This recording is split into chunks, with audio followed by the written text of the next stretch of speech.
There we go.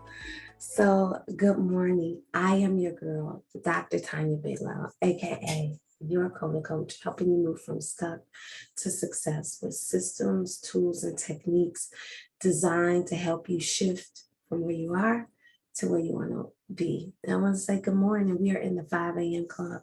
And I want to ask you this.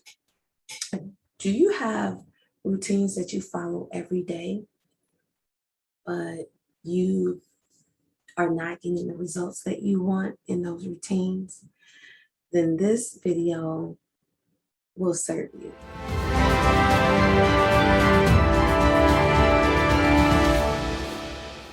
So I am your girl, Dr. Tonya Biglow, your CODA Coach, helping you move from stuck to success.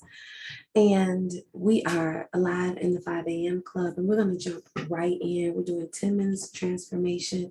And today we're talking about habits and how to uncover the winning power of a habit. Now, for me, when I begin to think about habits, I think there are good habits and there are not so good habits. And a habit is just something that you do repeatedly. Now, there are three things that actually constitute a habit. And I got this from, again, my books, right? So I'm going to give you some cues, right? Well, I got a whole master's degree on it too, but this is a book. If you don't want to get a master's degree, this is a book that you can actually use, which is The Power of Habit. Why we do what we do in life and in business. So this is good whether you are a business person, mom, dad, just living. This book can help support. And the author is Charles Duhigg. Please forgive me, Charles, if I butchered your last name.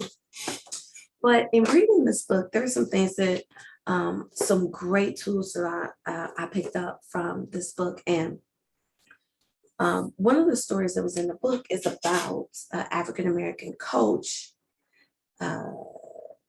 who, what is his name? Tony Dungy, I think that's his name. And Tony had this idea of how you can actually create winning teams. And if you know, Tony is the only African-American coach that has made it to the playoffs 10 consecutive years in a row. So his stuff works, right? And so there are three things that he focuses on. And he says, there's a quote from Charles's book, The Power of Habit, that you can't extinguish a bad habit, you can only change it.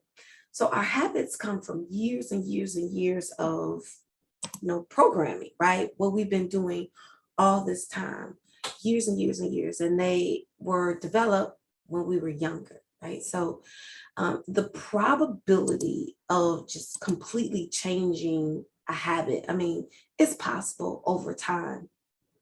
But there are things that happen that, make a habit a habit. And the first thing is you have a cue, right? So what's the cue? You have a reminder, something that's very familiar that happens that pricks the second part, which is a routine, right?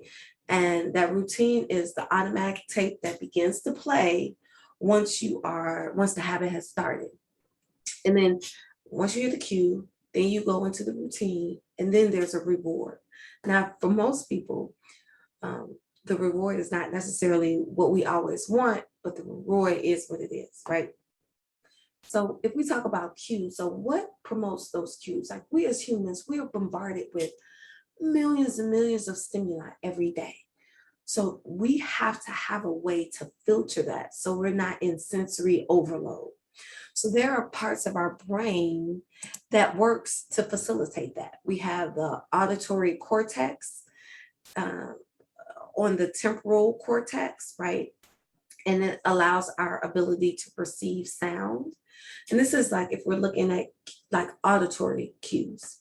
Then we have the thalamus, right? And the thalamus, the focus or the function of the thalamus is to relay motor sensory signals to the cerebral cortex.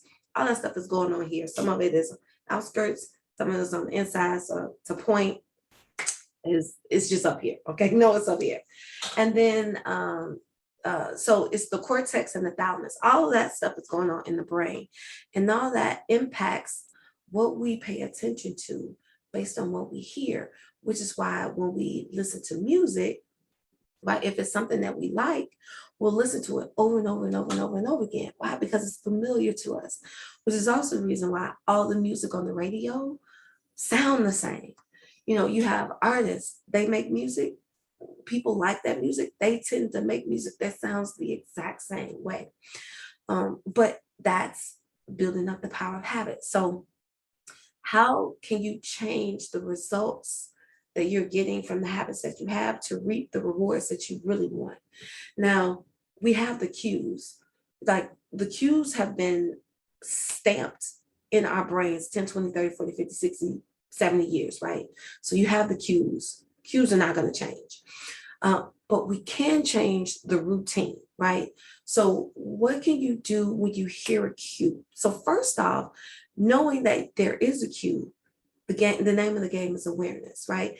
Knowing what sets you off, knowing what starts or ignites the routine helps in the process of changing whatever the routine is.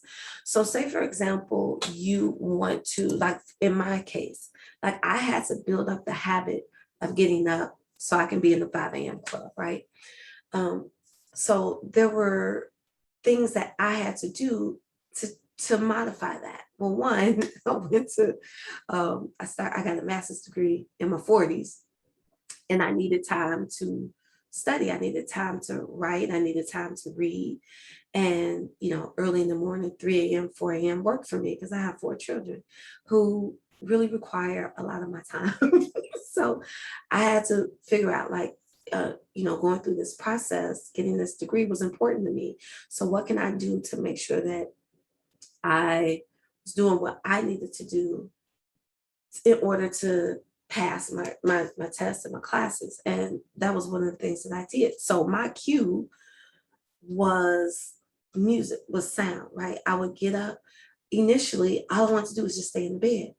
But I had these different sounds. I had my favorite music, things that I knew that could get me up, that would get me moving. And I did that so much that now I don't even need an alarm. Like my body just wakes up at a certain time but I built that habit, right? So that now the cues don't necessarily faze me because I've trained my body to do something. So what is your daily routine? What do you do, right? If you want to start a business, right, what's the routine that you follow in order to make sure that all of those steps that you need to follow get checked off, right? You want to make sure that you know what your daily routine looks like so that you can set up certain cues that could get you in the habit of doing what you want to do, what you need to do in order to get what you want.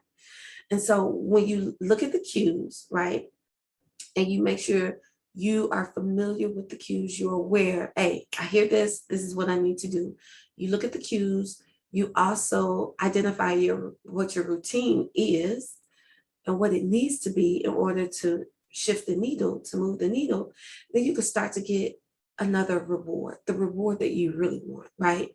We could say our routine is Netflixing and chilling. Well, my question is, is that the reward that you want to constantly get? I get it. You have rest and relaxation. And if that's the most important thing to you, then you don't need to change your routine. However, if you're looking for more money, if you're looking for more prestige, if you're looking to 10x what you bring in, you're looking to invest more in order to grow personally, professionally, or your pocketbook, right? We got to look at those routines. And in the process of looking at our routines, look at what the cues are that we have that will motivate us, that will shift us, that will get us into action. So that is it, ladies and gentlemen. Once again, I'm your girl, Dr. Tonya Biglow, and today we were talking about uncovering the winning power of a habit. When you understand what your habits are and you modify those routines within the habit, you can begin to win. I want to say peace. Bye-bye for now. And remember to make sure that you have a great day on purpose.